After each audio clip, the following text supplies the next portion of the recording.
Welcome back, everybody, to another shocking courtroom episode of Lockdown 23 and 1.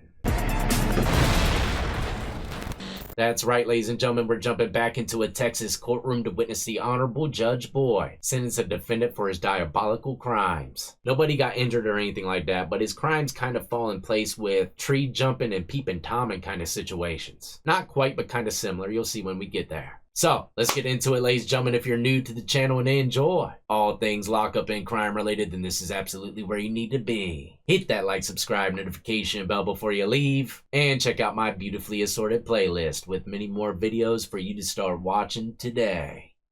Are you Mr. Ramirez? Yes, Your Honor. Counsel, have you received all discovery? Yes, Your Honor, I believe I have. Court will find that the state is in compliance with discovery. Mr. Ramirez, did you review the document entitled Application for Community Supervision Yes, Your Honor. or Deferred Adjudication with your attorney? Did you understand it and sign it? Sure. Did you review the true bill of indictment with your attorney? Did you understand it? Yes, Your Honor. Counsel, do you waive the reading of the indictment? Yes, Your Honor, we do waive the reading of the indictment. State, are you proceeding on the indictment as presented? Proceeding only on paragraph A, Your Honor. Any objection? No objections, Judge. Did you review the court admonishments with your attorney? Did you understand it and sign it in all the appropriate places? Did you understand in paragraph A, you're charged with unlawful use of wire or oral electronic device to communicate as a second-degree felony? Range of punishment is anywhere from 2 to 20 years in prison and up to a $10,000 fine. Did you understand? Yes, Your Honor. 2 to 20 years in prison for an unauthorized, microphone? I don't even think it was video footage. That's absolutely terrifying, man. You can't be recording nobody these days. At least not in their own privacy, right? So just remember that old 2 to 20 before you start tapping into something. The plea, the state is proceeding on paragraph A. They're asking that your punishment be assessed at a cap of 8 years in the prison. There's a Ooh. $3,000 fine. The state is silent on your application. They're taking in consideration 2024 CR 010521, CM numbers 119820 and 119819. There's to be no contact with the complainants, and state reserves the right to request additional terms if community supervision is granted. That's very vague. So unless I heard that wrong, it sounds like the state's going to give them some more charges or terms. I don't know exactly what terms stands for here. Maybe like conditions to probation or community control. I don't know. Either way, it's not looking good for them. The prosecutors ain't spoke nothing about what the paperwork they pumped in about the community service. Community control, I apologize. And community control, once again, is pretty much the same thing as probation. And when they're silent about it, typically it's because, they want you to do some prison time. There's to be no contact with the complainants, and state reserves the right to request additional terms if community supervision is granted. That's very vague. Well, yeah, I mean, if it depends on, as long as the additional terms are reasonable, Judge. That's a very vague term. Yeah. All right, so let me explain something to you. The state can request additional terms of community supervision, but I'm the one who sets the terms of community supervision. So really, the only thing that you're in agreement with them as far as conditions of probation is that if I were to grant your application for probation, they're allowed to request different conditions. I don't have to follow the conditions that they're requesting. So the only thing that technically is your agreement is that they can ask for other things with conditions of probation.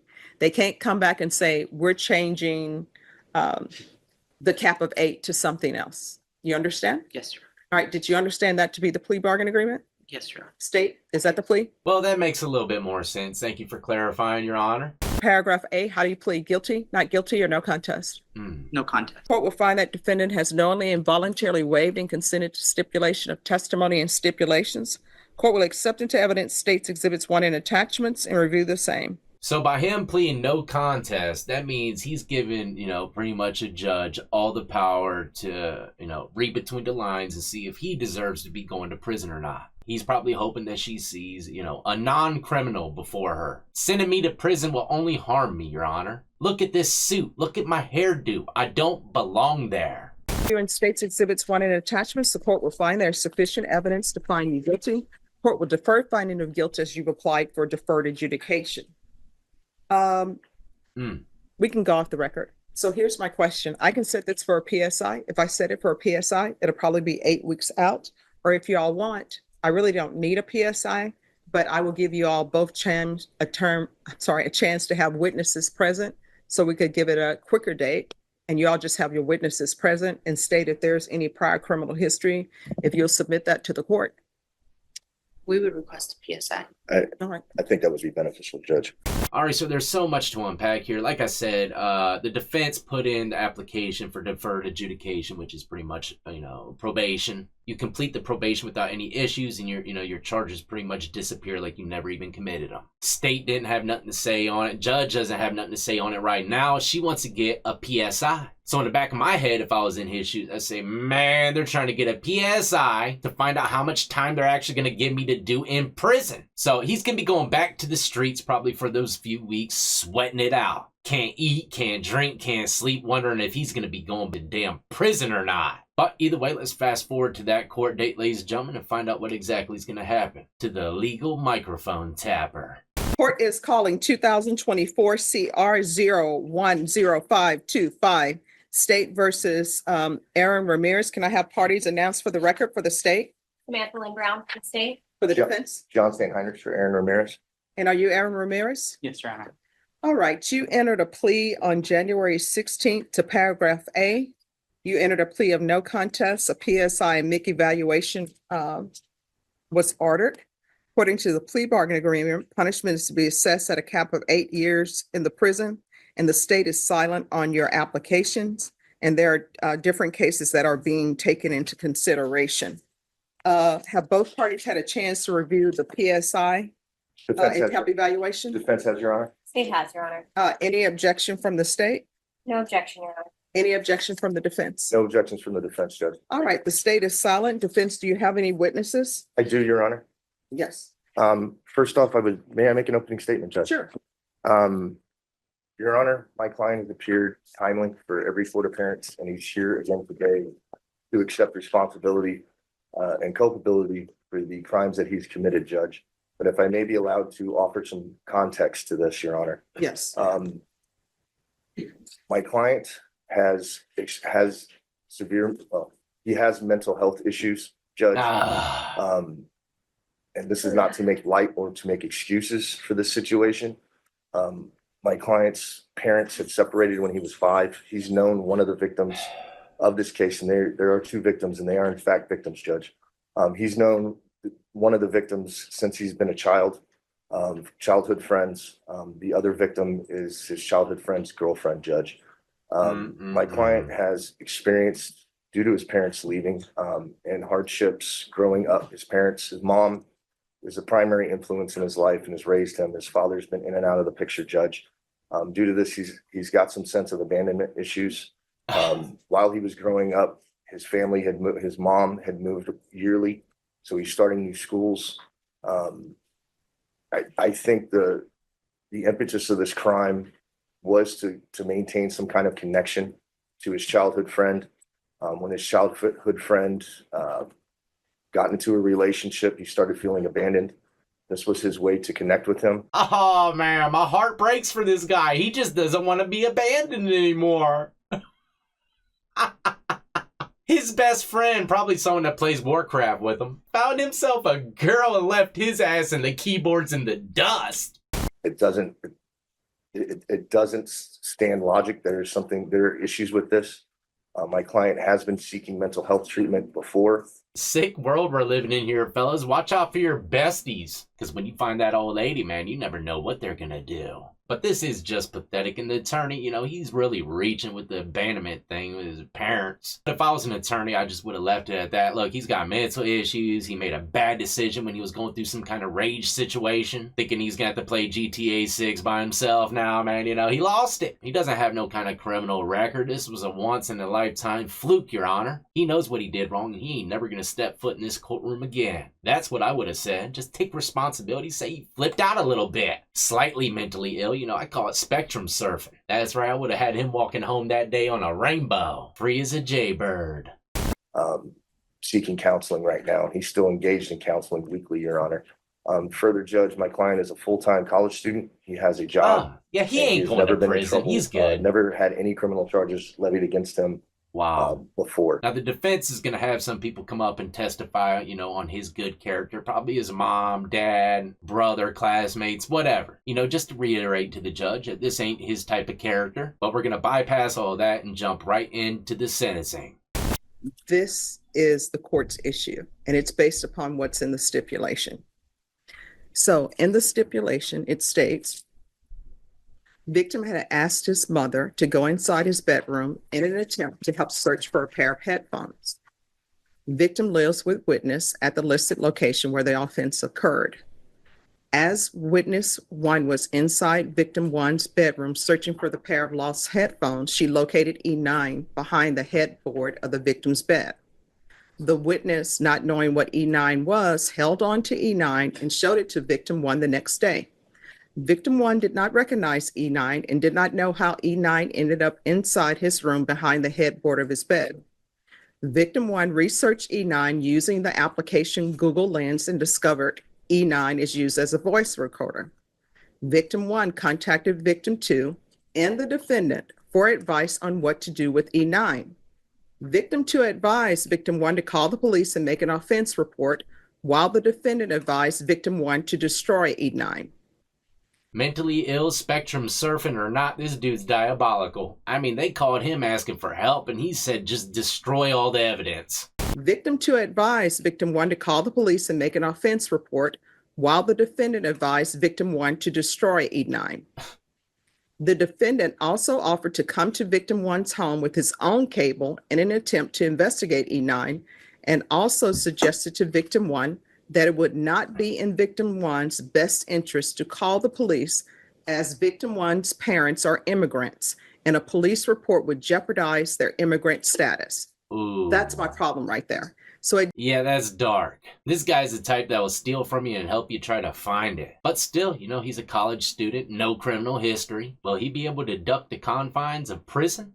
it doesn't appear, when the witnesses say that he wasn't malicious, to threaten somebody's immigrant status.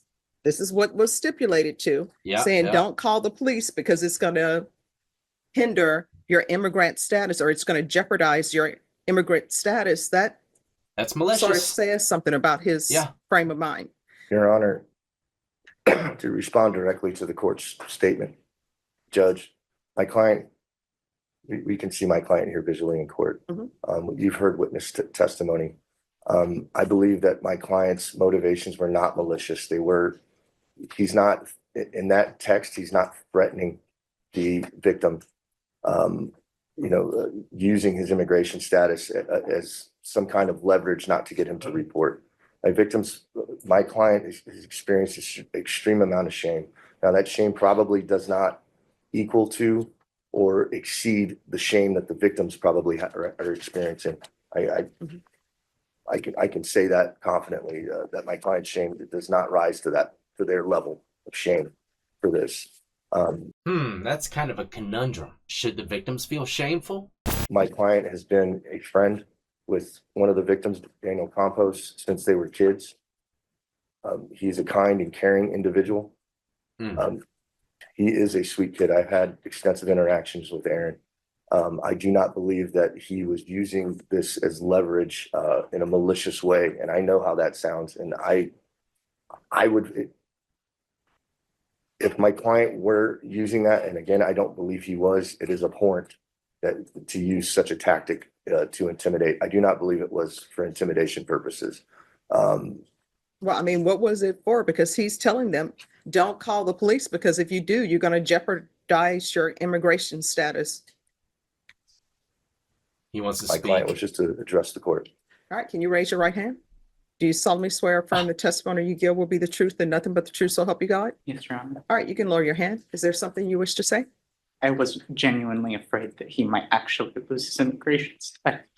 I've known him for 14 years. I've known that it's the case.